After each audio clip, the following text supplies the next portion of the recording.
Queridos irmãos, que alegria, mais uma vez, pela nossa TV A Caminho da Luz, através desse programa maravilhoso que é Estudando as Obras de André Luiz.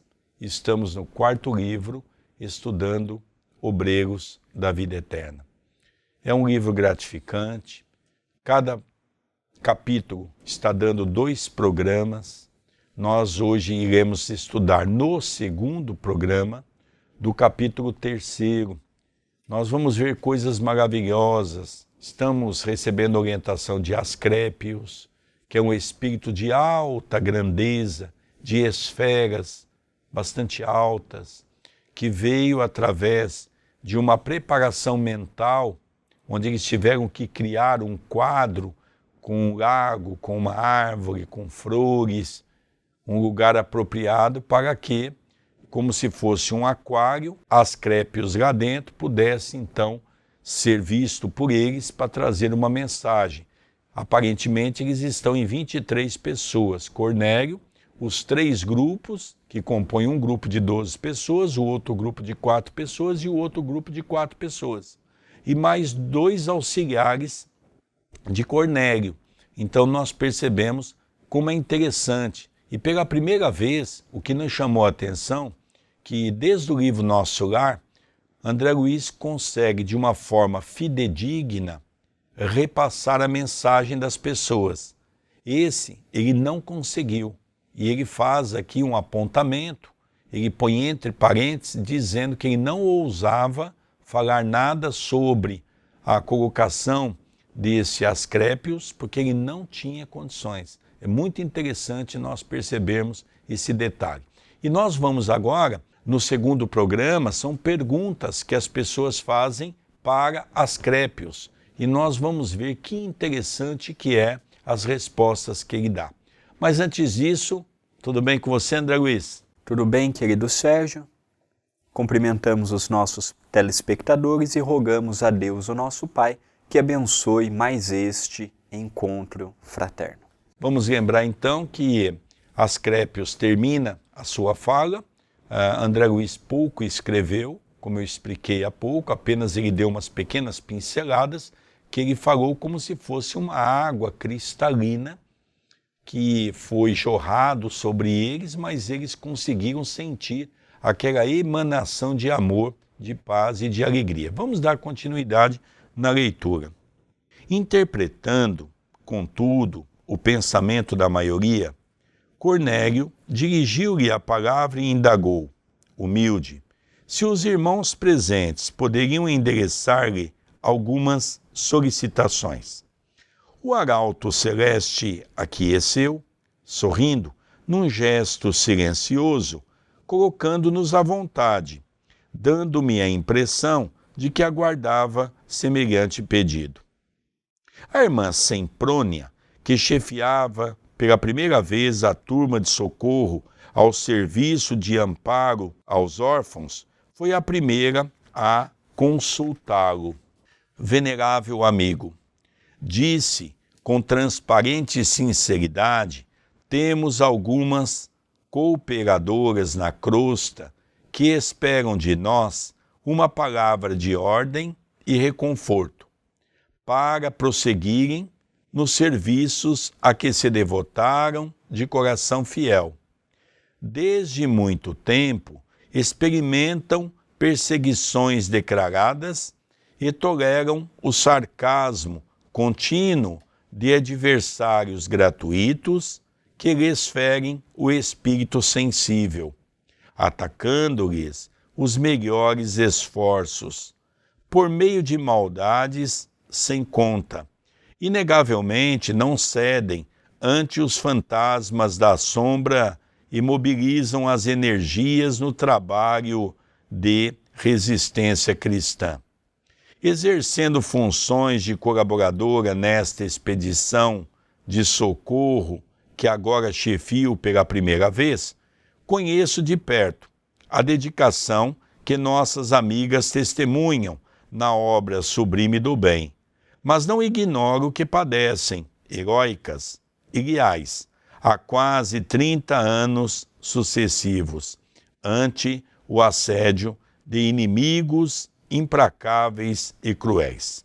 Após curto silêncio, que ninguém se atreveu a interromper, a consulente concluiu perguntando: que devemos dizer a elas, respeitável amigo? Por que palavras esclarecedoras e reconfortantes sustentar-lhes o ânimo em tão longa batalha?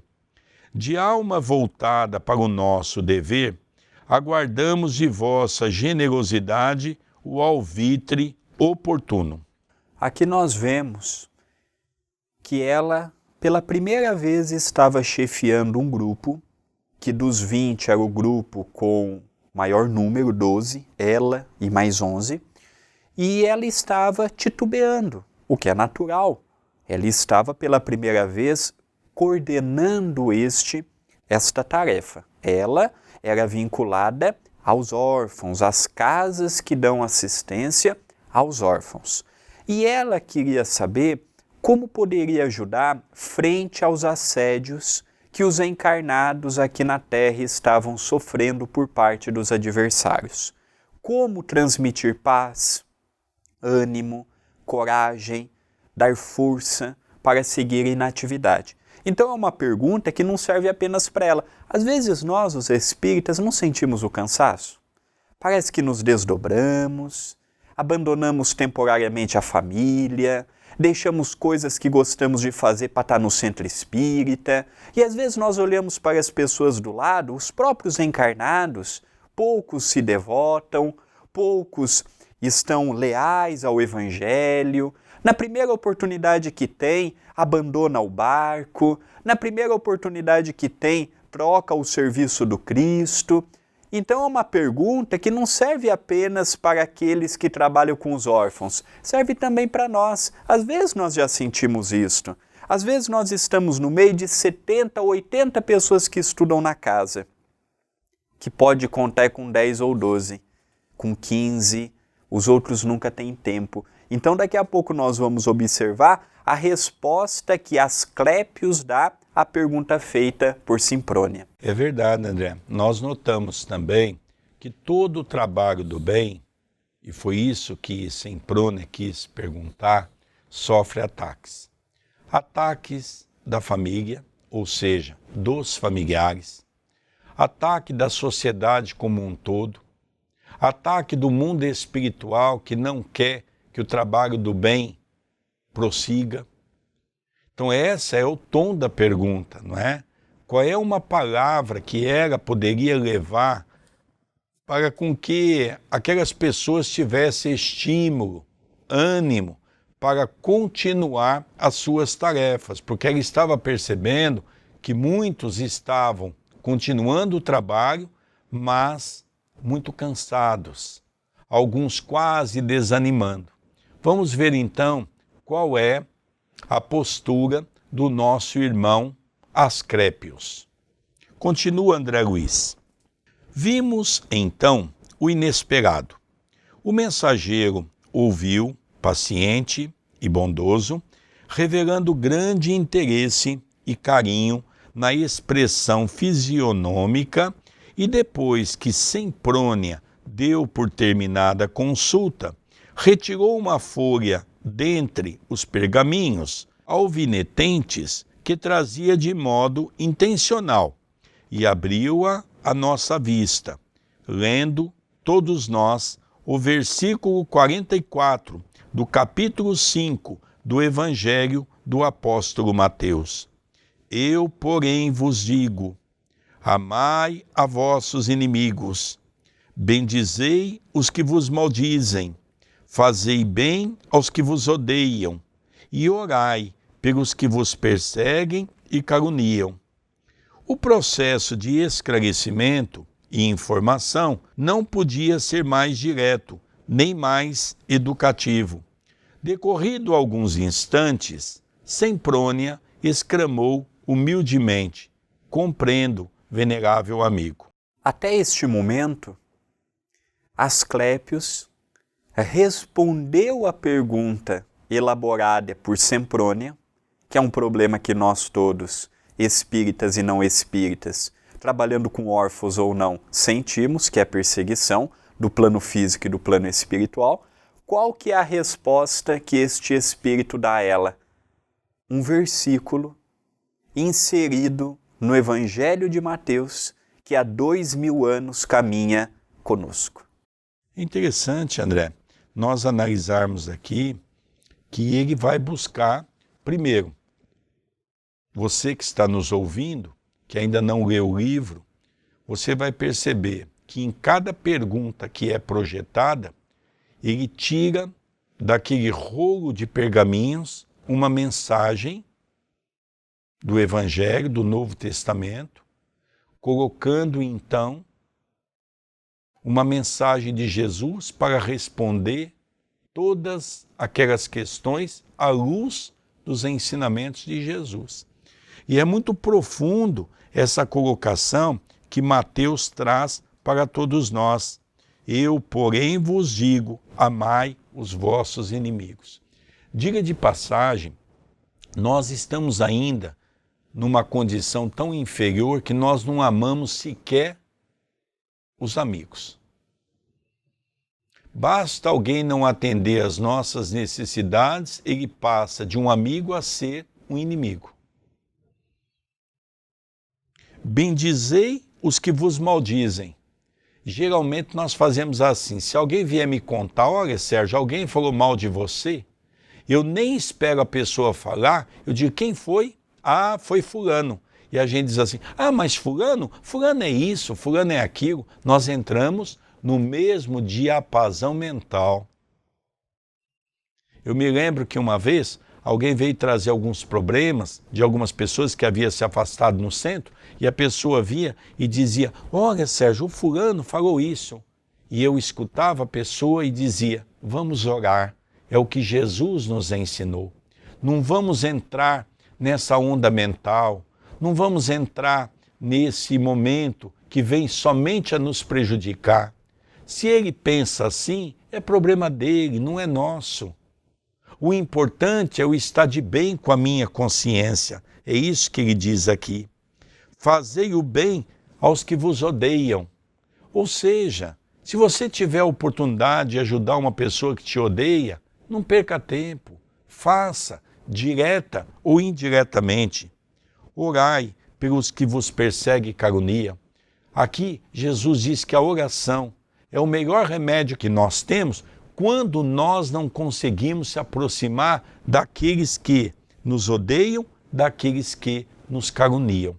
Vamos dar continuidade na mensagem, porque ele ainda fala um pouco mais, não é? O emissário, sem qualquer afetação dos que ensinam por amor próprio, comentou: os adversários, quando bem compreendidos e recebidos cristamente, constituem precioso auxílio em nossa jornada para a união divina.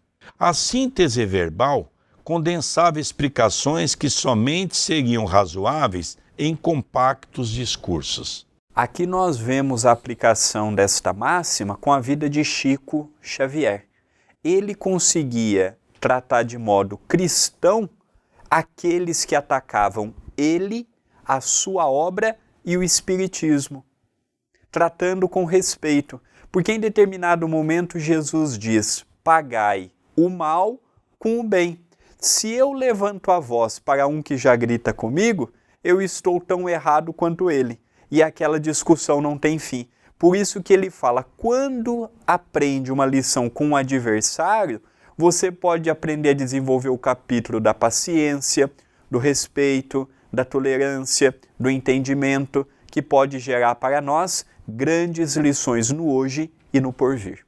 A meu ver, não obstante a beleza e edificação do ensino recolhido, o método não recomendava a extensão de perguntas de nosso lado, mas o irmão Raimundo, do grupo socorrista dedicado à assistência aos loucos, tomou a iniciativa e interrogou: tolerante amigo, que fazer ante as dificuldades que me defrontam nos serviços marginais da tarefa? Interessando a órbita de nossos deveres, com os desequilibrados mentais da crosta terrestre, venho assistindo certo agrupamento de irmãos encarnados que não estão interpretando as obrigações evangélicas como deviam. Em verdade, convocam-nos à colaboração espiritual, pronunciando belas palavras, mas no terreno prático se distanciam de todas as atitudes verbais da crença consoladora. Estimam as discussões injuriosas, fomentam o sectarismo, dão grande apreço ao individualismo inferior, que desconsidera o esforço alheio, por mais nobilitante que seja esse. Quase sempre entregam-se às rixas infindáveis e gastam o tempo estudando meios de fazerem valer as limitações que lhes são próprias. Por mais que lhes ensinemos a humildade, recorrendo não a nós, mas ao exemplo eterno do Cristo, mais se arvoram em críticos impiedosos, não apenas uns dos outros, e sim de setores e situações, pessoas e coisas que lhes não dizem respeito, incentivando a malícia e a discórdia, o ciúme e o desleixo espiritual. No entanto, reúnem-se metodicamente e nos chamam à cooperação em seus trabalhos. Que fazer, todavia, respeitava o orientador para que maiores perturbações não se estabeleçam? Essa pergunta de Raimundo, ela ocorre em quase todos os templos religiosos. Agora falar especificamente de nós, os espíritas. Às vezes nós temos uma oportunidade na mão e até hoje perguntamos quem é o maior, quem é o melhor médium, quem atrai mais pessoas, quando o tarefeiro está na casa espírita. Porque temos visto na atualidade muitas pessoas falando do espiritismo sem ter uma casa, sem ter orientação espiritual por detrás, sem participar de uma desobsessão em que o guia espiritual pode passar as orientações. Então aqui é aquele encontro social que virou as religiões cristãs, inclusive o espiritismo.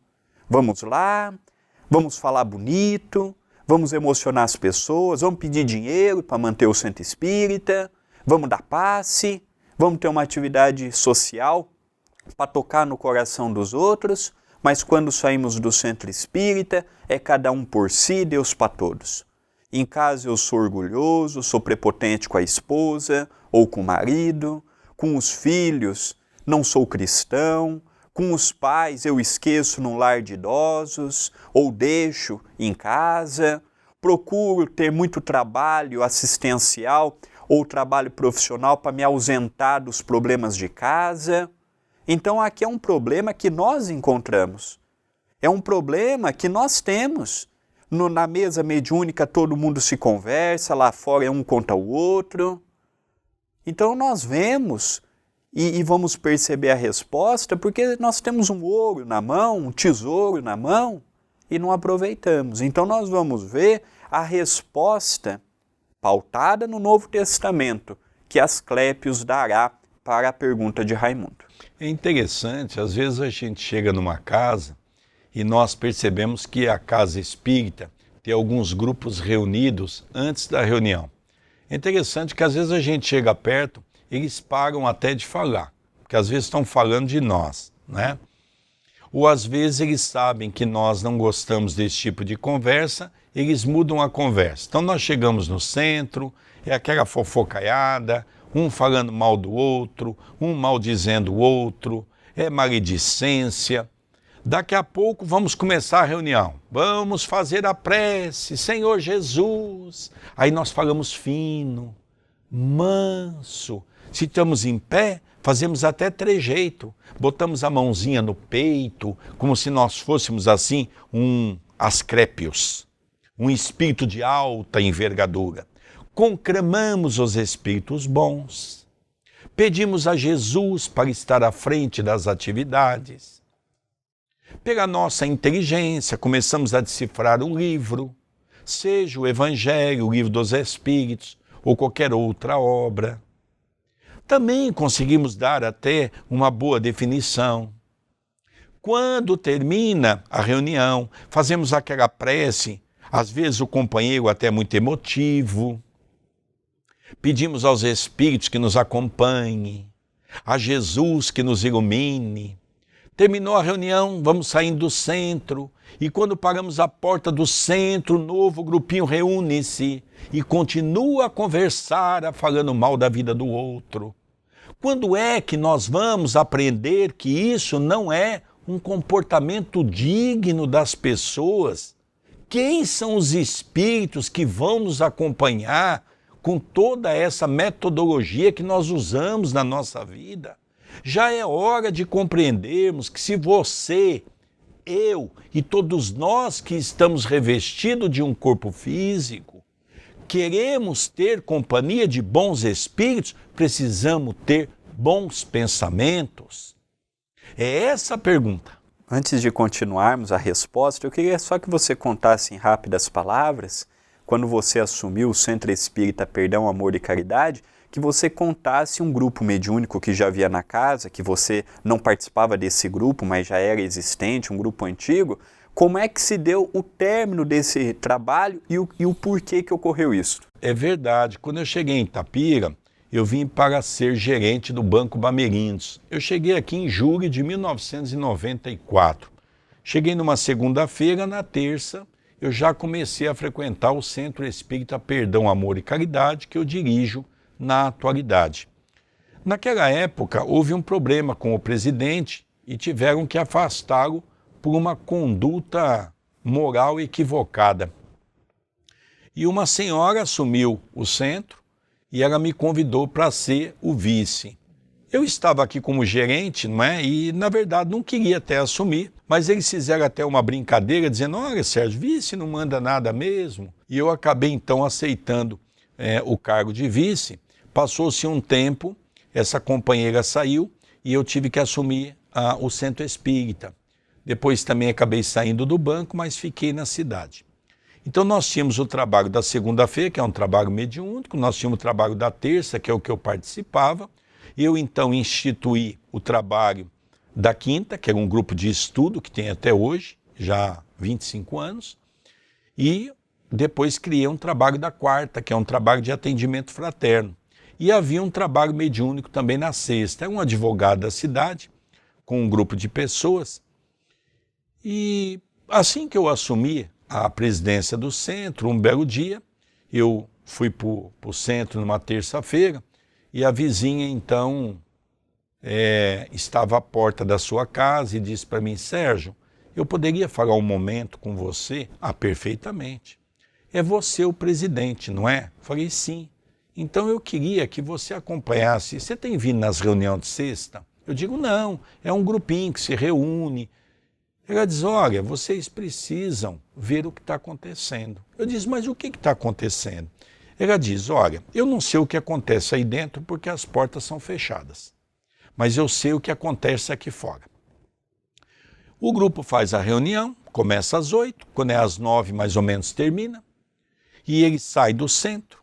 Fica um grupo na calçada de cá e um outro grupo na outra calçada. E eles ficam falando alto, se degradando um grupo com o outro. E nós, os vizinhos, ficamos assistindo isso de camarote. Quando deu na sexta-feira, eu fui na reunião para ver o que estava acontecendo. Pedi licença e eu pedi para expor o que estava acontecendo. O que está acontecendo aqui? Os vizinhos não estão vendo uma reunião mediúnica, mas estão vendo aqui um ringue fora do centro. O que está acontecendo? E eles concordaram que realmente o grupo estava desarmônico, cheio de problemas. Então o nosso doutor Marco Antônio, que é o mentor da casa, deu orientação de que o mediúnico naquele momento estava extinto. O trabalho de sexta-feira ia ser extinto. Eles tinham que vir para a quinta-feira estudar e depois que o grupo estivesse fortalecido, eles então voltariam com o trabalho de sexta-feira em um novo molde. no molde de estudo, de preparação. Resumindo a história, até hoje eles nunca mais voltaram no centro espírita. Nenhum deles. Queriam trabalhar com mediúnico, mas não queriam estudar. Vamos dar continuidade então, André? Agora nós vamos ver a resposta perante todas essas indagações que o nosso irmão Raimundo faz desses problemas que nós temos no movimento. Em todos os movimentos religiosos é assim. Vamos ver o que ele responde. O mensageiro esperou que o consulente se desse por satisfeito em suas indagações e, em seguida, muito calmo, repetiu a operação anterior. E tivemos, ante os olhos, outro pergaminho, com a inscrição do versículo 11 do capítulo 6 da primeira epístola de apóstolo Paulo a Timóteo. Mas tu, ó homem de Deus, foge destas coisas e segue a justiça, a piedade, a fé, a caridade, a paciência e a mansidão. Permaneceu Raimundo na expectativa, figurando-se nos não haver interpretado a advertência quanto devia, mas a explicação sintética do visitante não se fez esperar.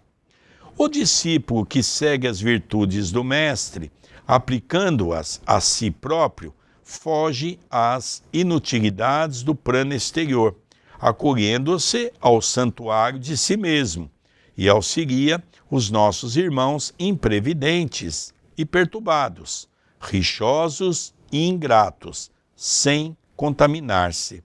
Registrando as palavras sábias de Asclépios, Raimundo pareceu acordar para a verdade e murmurou com algum desapontamento: aproveitarei a lição.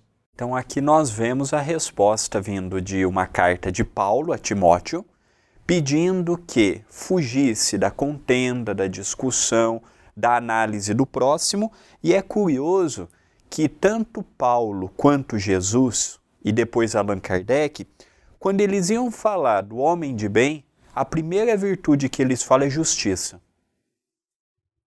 Então a primeira coisa que pede para ter, foge destas coisas e tenha justiça.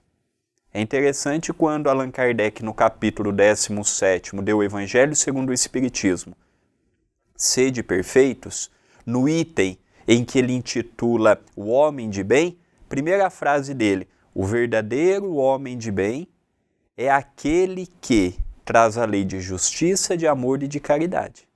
Então a justiça, e aí vem Jesus e fala que se quer entrar no reino de Deus, é necessário que desenvolva a justiça. Então a justiça é utilizada pelos grandes apóstolos da paz, trazendo como premissa para o homem de bem.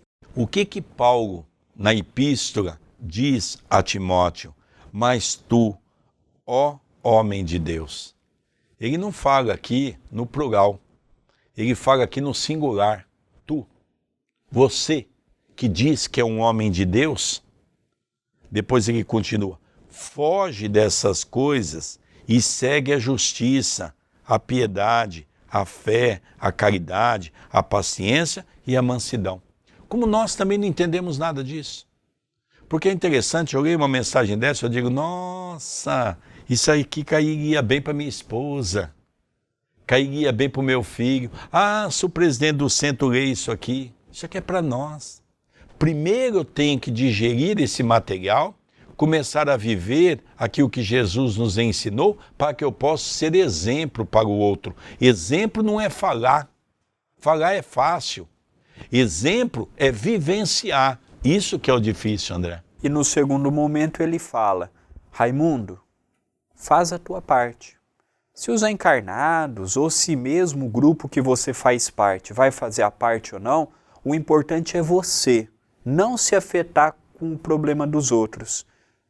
Jesus teve 12 do lado dele. Um negou, o outro traiu, o outro duvidou, o outro vendeu, depois ele se suicidou, Judas no caso, e Jesus não deixou de amar Pedro, não deixou de amar Judas, não deixou de amar ninguém. Por quê? Porque Jesus sabia que eles tinham defeitos, mas também tinham qualidades. Novo silêncio verificou-se entre nós. A irmã Luciana, porém, que nos integrava o pequeno grupo, tomou a palavra e perguntou: esclarecido o mentor, esta é a primeira vez que vou à crosta em tarefa definida de socorro. Podereis fornecer-me, porventura, a orientação de que necessito? O emissário, que parecia trazer respostas bíblicas, preparadas de antemão, desdobrou nova folha e lemos, admirados, o versículo 9 do capítulo 4 da primeira epístola do apóstolo da gentilidade aos Tessalonicenses. Quanto, porém, à caridade fraternal, não necessitais de que vos escreva, visto que vós mesmos estáis instruídos por Deus que vos ameis uns aos outros. Algo confundida, Luciana observou reverente. Compreendo. O evangelho aplicado, comentou o mensageiro delicadamente, ensina-nos a improvisar os recursos do bem nas situações mais difíceis. Fez-se, de novo, extrema quietude na Câmara. Talvez pelo nosso péssimo hábito de longas conversações sem proveito. Adquirido na crosta planetária, não encontrávamos grande encanto naquelas respostas francas e diretas, sem qualquer lisonja ao nosso personalismo dominante. Rolavam instantes pesados quando observamos a gentileza e a sensibilidade do diretor do Santuário da Bênção, notando que Semprônia, Raimundo e Luciana eram alvos de nossa indiscreta curiosidade. Cornélio inquiriu de Asclépios como se fora mero aprendiz. Então vamos dividir aqui tudo que foi lido até esse momento. Primeira observação que André Luiz nos aponta: espírito sério em poucas palavras de estudo. Nós aqui na Terra falamos e trazemos exemplos, e falamos. Há pouco tempo tivemos o coronavírus, e ligava o noticiário, via um ministro, falava. Aí do outro lado tinha o governador que falava. Tinha o presidente da República que falava. Esse falava e não falava nada. Entupia o nosso ouvido com coisa e a gente não entendia e falava de número, e inventava número e criava número. Às vezes chegamos no trabalho, falamos. Vamos assistir um noticiário esportivo, fala e não fala nada. Nós temos esse hábito. Chega na casa espírita, vamos falar, ficamos 1 hora falando, não aproveitamos nada do que falamos. Aqui esse mensageiro respondia com 3, 4 palavras. E André Luiz ficou incomodado com isto. Porque nós estamos aqui acostumados a pessoa falar: ô presidente, ô fulano, que bonito discurso, falou bem, olha que interessante. Aqui não. O benfeitor, os espíritos evoluídos, não passa a mão na cabeça, não vê personalidade. Ali André Luiz não era tratado como o Dr. Carlos Chagas, era como mais um. Era um espírito dentro de uma multidão. Não tinha regalia. E aí ele percebeu que as 3 perguntas que foram feitas eram as mesmas perguntas de quando o encarnado se fazia. Uma querendo saber o que fazer com as críticas, o outro com os companheiros que não fazia parte que lhes cabia, e ela com medo de falhar. E a resposta foi dada conforme a pergunta. Aí nós vemos aqui no final da leitura Cornélio falar diferente. Aqui nós vamos ver que Cornélio fez uma pergunta do coração, que não expunha nada, uma pergunta que serviu para todos. Isso é muito importante para nós. É interessante, por que nada perdia do que o Chico falava? Os amigos do Chico brincavam que até as piadas, as anedotas que o Chico contava, tinham uma serventia. Às vezes nós passamos 8 ou 9 horas no trabalho, conversamos 8 ou 9 horas, não salvou muitas vezes uma frase, não salvou muitas vezes um exemplo, não salvou muitas vezes uma coisa que nós dissemos. Então, que é um alerta para nós que estamos na roupagem física. Vamos continuar a leitura? O que fazer para conservar alegria no trabalho, perseverança no bem, devotamento à verdade? O mensageiro contemplou num sorriso de aprovação e simpatia, identificando-lhe o ato de amor fraternal, e descerrou o novo pergaminho, em que seria o versículo 16 do capítulo 5 da primeira carta de Paulo aos Tessalonicenses. Regozijai-vos sempre. Em seguida, falou jovial. A confiança no poder divino é a base do júbilo cristão, que jamais deveremos perder. O instrutor Cornélio meditou alguns momentos e rogou humilde: ensina-nos sempre, venerável irmão. Decorreram minutos sem que os demais utilizassem a palavra. Fazendo menção de despedir-se, o sublime visitante comentou afável: à medida que nos integramos nas próprias responsabilidades, compreendemos que a sugestão direta nas dificuldades e realizações do caminho deve ser procurada com o Supremo Orientador da Terra. Cada espírito, herdeiro e filho do Pai Altíssimo, é um mundo por si, com as suas leis e características próprias. Apenas o Mestre tem bastante poder para traçar diretrizes individuais aos discípulos. Logo após, abençoou-nos, carinhoso, desejando-nos bom ânimo. Reconfortados e felizes, vimos o mensageiro afastar-se, deixando-nos envoltos numa onda de olente e inexplicável perfume. Ambos os auxiliares que se mantinham apostos retiraram as mãos do gabinete e, depois de várias operações magnéticas efetuadas por eles, desapareceu a pintura mental, voltando a peça de cristal ao aspecto primitivo. Cornélio tinha dois auxiliares que estavam com as mãos nesse aparelho, para que o aparelho pudesse funcionar perfeitamente naquele quadro mental que todos eles fizeram, deram vida a esse quadro mental. Asclépios ali se manifestou, e o mais interessante, André, é realmente perceber que os espíritos superiores falam pouco. A gente percebia que quando era feita uma pergunta a Chico Xavier, primeiro, ele nunca respondia de pronto.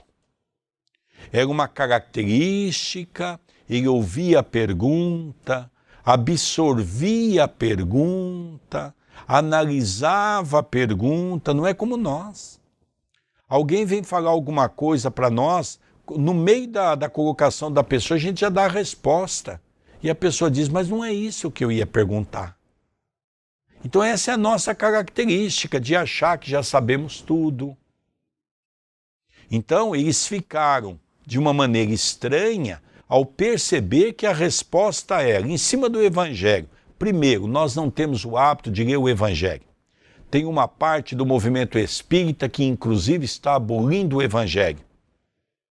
É um crime o que estão fazendo com Allan Kardec. É um crime que estão fazendo com Jesus, porque a obra foi coordenada pelo próprio Jesus como o Espírito de verdade. E nós não temos o direito de modificá-las. Então é isso que ele vem colocar para todos nós, né? Então vamos dar continuidade, né? Tornando a conversação livre, indagações enormes oprimiam o meu cérebro, não me contive. Com a permissão de Jerônimo, e liderando companheiros tão curiosos e pesquisadores quanto eu, acerquei-me de Cornélio e despejei-lhe aos ouvidos grande cópia de interrogações. Acolheu-me, benévolo, e informou. Pertence, Asclépios, a comunidades redimidas do plano dos imortais, nas regiões mais elevadas da zona espiritual da Terra. Vive muito acima de nossas noções de forma, em condições inapreciáveis à nossa atual conceituação da vida. Já perdeu todo o contato direto com a crosta terrestre e só poderia fazer-se sentir por lá por intermédio de enviados e missionários de grande poder. Apreciável é o sacrifício dele, vindo até nós, embora a melhoria de nossa posição em relação aos homens encarnados venha aqui raramente. Não obstante, algumas vezes, outros mentores da mesma categoria visitam-nos por piedade fraternal. É importante nós guardarmos este nome, Asclépios. Esta entidade espiritual, de todas as entidades que André Luiz teve contato, das que ele narra, não quer dizer que ele não teve com outros, das que ele narra, é uma das entidades de maior luz que ele ouviu quando esteve no plano espiritual. É uma das entidades de maior poder magnético e moral que ele teve contato. Ele era tão evoluído que ele já não tinha mais a condição humana. E ele não poderia utilizar uma psicofonia, uma psicografia ou mesmo uma materialização, porque não tinha instrumento perispiritual para suportar a sua grandeza de espírito. E é interessante, ao darmos continuidade na leitura agora, e percebermos, por exemplo, que do grupo nós sabemos que André Luiz era um dos mais, vamos dizer, no campo da intelectualidade, um dos mais avançados. Então ele toma a frente, porque ele era um cientista. Todos sabemos que o cientista tem que investigar as suas descobertas, não é? Mas ele recebe essa resposta, perguntando quem é esse espírito. Como o André muito bem disse, o nosso Cornélio explica tudo isso, mas André continua a perguntar. Não poderíamos, por nossa vez, demandar o plano de Asclépios, a fim de conhecer-lhe a grandeza e sublimidade? Perguntei. Muitos companheiros nossos, assegurou-nos o instrutor, por merecimentos naturais no trabalho, alcançam admiráveis prêmios de viagens, não só às esferas superiores do planeta, que nos serve de moradia, mas também aos círculos de outros mundos. A pergunta de André Luiz é ingênua. É uma pergunta não compreendendo ainda a real grandeza do espírito que ele havia ouvido. Pergunta se é possível aprender, excursionar. E a espiritualidade responde sim, na forma de um prêmio. É igual quem trabalha o ano todo, quando tem férias, às vezes juntou um pouco de dinheiro, faz uma viagem. Aqui também nós vemos este tipo de bonificação perante o esforço e a dedicação. E ele também pergunta, né, no sentido de que se algumas pessoas de nosso lar, e gera uma curiosidade dele, porque já estava querendo ir lá conhecer, não é? Se é possível eles poderem ir. Ele diz, sim, é possível ir num processo de excursão apenas para ver. Mas por se tratar de uma região muito superior, logicamente não tem condições de ficarem, né? Vamos dar continuidade. Sorriu e acrescentou, não devemos esquecer, porém, que a maioria efetua semelhantes excursões somente na qualidade de viajores, em processo estimulante do esforço pessoal. A maneira de jovens estudantes de passagem rápida pelos institutos técnicos e administrativos das grandes nações.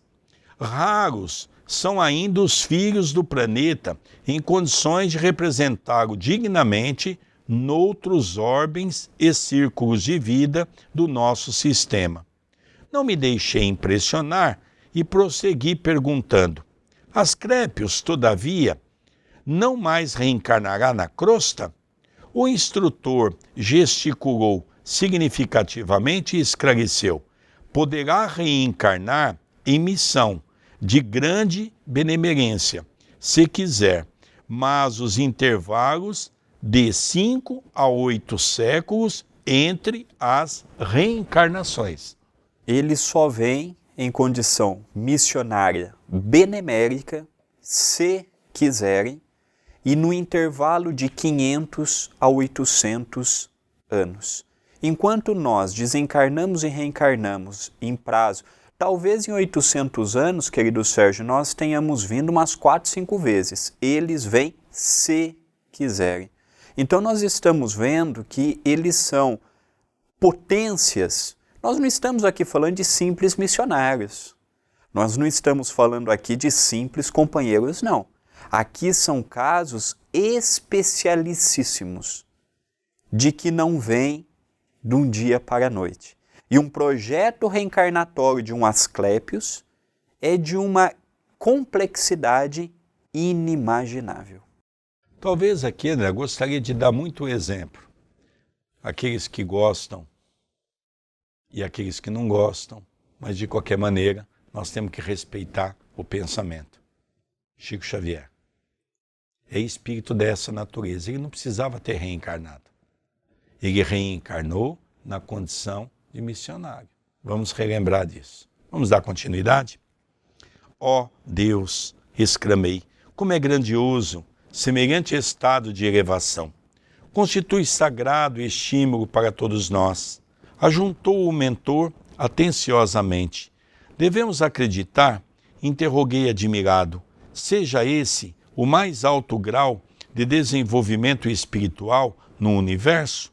O diretor da casa sorriu compassivo em face da minha ingenuidade e considerou: de modo algum. Asclépios relaciona-se entre abnegados mentores da humanidade terrestre, partilha da soberana elevação da coletividade a que pertence, mas efetivamente é ainda entidade do nosso planeta, funcionando embora em círculos mais altos de vida. Compete-nos peregrinar muito tempo no campo evolutivo para lhe atingirmos as pegadas. No entanto, acreditamos que o nosso visitante sublimo suspira por integrar-se no quadro de representantes do nosso orbe, junto às gloriosas comunidades que habitam. Por exemplo, Júpiter e Saturno. Os componentes destas, por sua vez, esperam ansiosos o instante de serem convocados às divinas assembleias que regem o nosso sistema solar.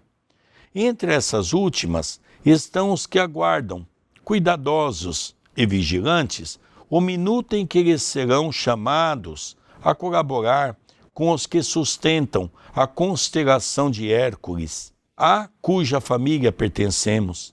Os que orientam nosso grupo de estrelas aspiram, naturalmente, a formar um dia na coroa de gênios celestiais, que amparam a vida e dirigem-na no sistema galáctico em que nos movimentamos. E sabe, meu amigo, que a nossa Via Láctea, viveiro e fonte de milhões de mundos, é somente um detalhe da criação divina, uma nesga do universo? As noções de infinito encerraram a reunião encantadora. No santuário da bênção, Cornélio estendeu-nos a mão, almejando-nos felicidade e paz, e despedimo-nos sob enorme impressão entre a saudade e o reconhecimento. Aqui nós vemos uma pergunta ingênua de André.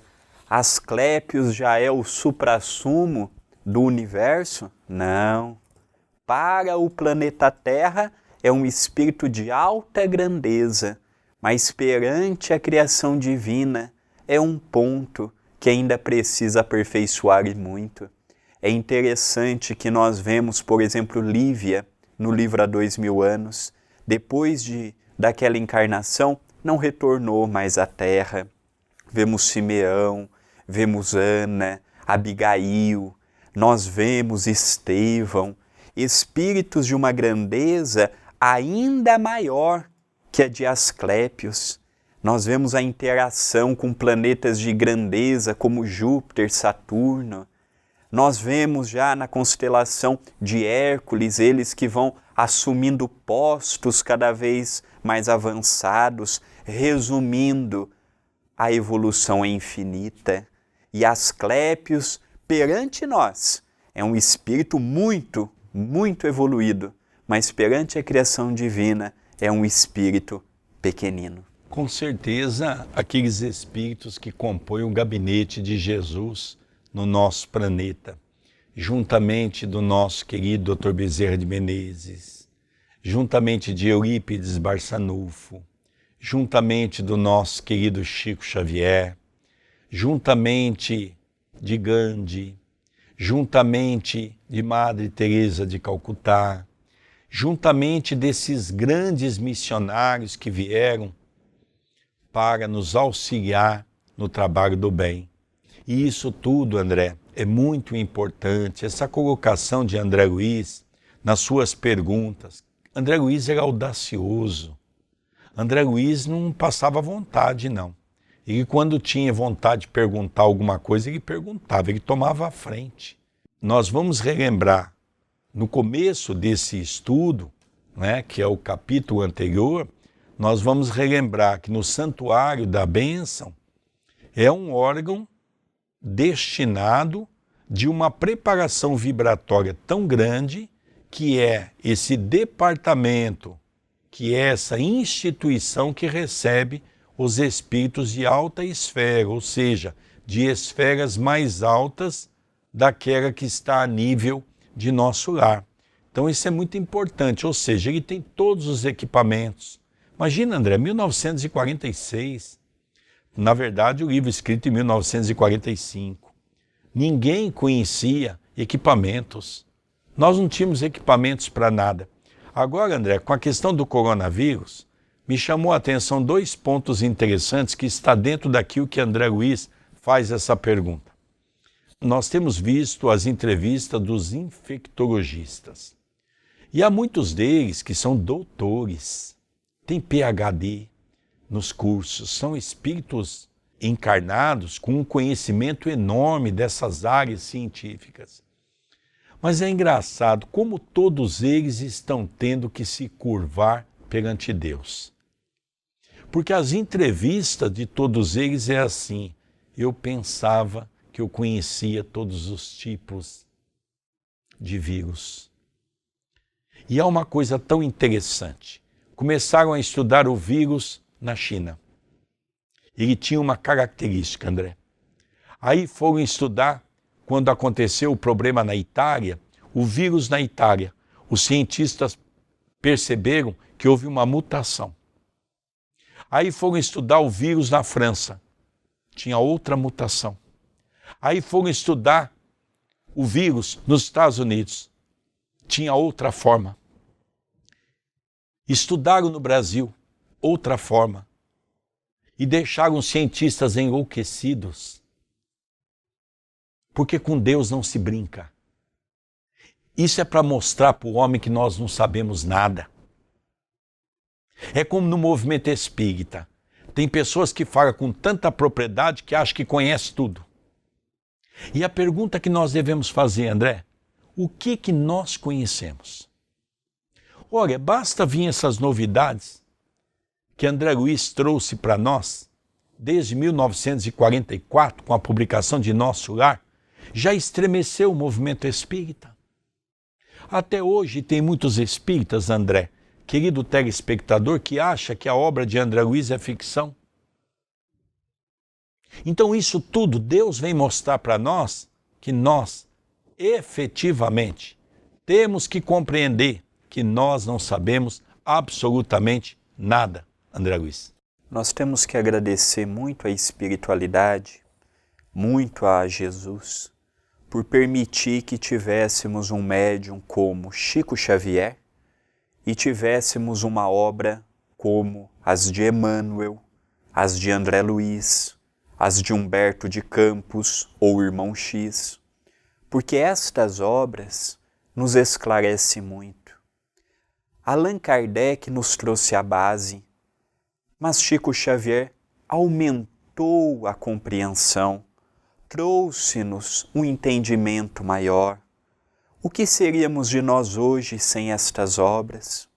Por isso que eu faço um apelo para quem está nos conhecendo agora, a conhecerem também o estudo do livro Nosso Lar, Os Mensageiros, Missionários da Luz, E além de estudarem conosco, em que eu e o Sérgio sempre dizemos, não sabemos tudo, o nosso estudo não é o melhor. Não, fazemos com simplicidade, com amor e com suscetível também de cometer erros. Mas estamos tentando dar o nosso melhor. Se você está gostando do estudo, eu faço um convite muito especial. Divulgue para os seus familiares, divulgue para os seus amigos, se inscreva no nosso canal, deixe o seu like, comente, porque tudo isso é muito importante. É interessante, André, até nós nos revestimos dessa humildade que a doutrina espírita nos convida, porque estamos falando realmente de um assunto muito novo. É natural que nós também possamos nos equivocar com referência a um ponto ou a outro ponto.